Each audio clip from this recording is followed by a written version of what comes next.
We will adopt one yardstick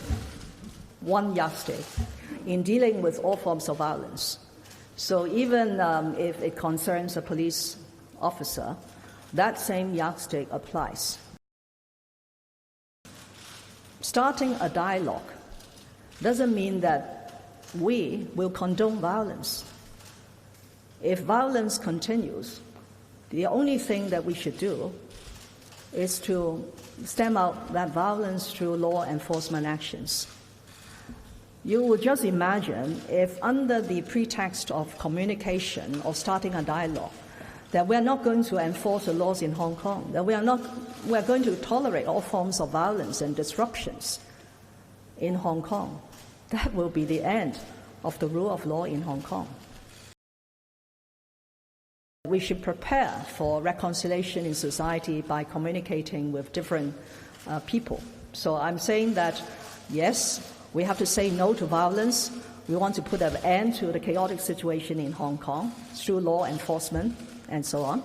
But at the same time, we will not give up on building a platform for dialogue. Now, in the last 2 months or so, the government has repeatedly given a reply to the demands from different people.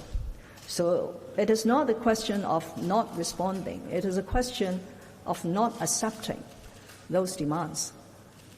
But the most important demand that we have accepted within days after the outbreak of this incident is to put an end to the bill. Because if the bill was the cause of all these disruptions, that has been stopped over 2 months ago.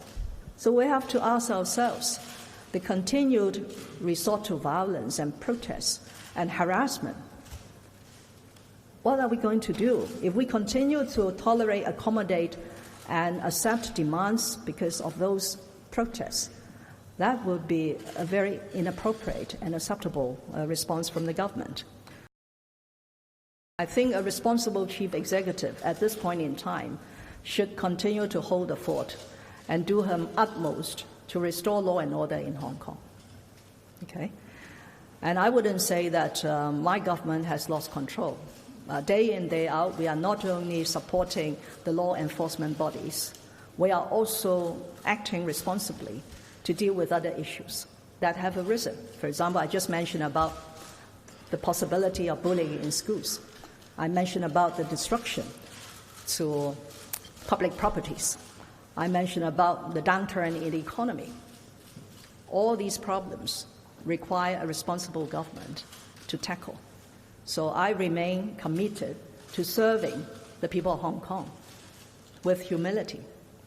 So that's perhaps the best response that I could give at this point in time in order to ensure that we can come out of this havoc as soon as possible.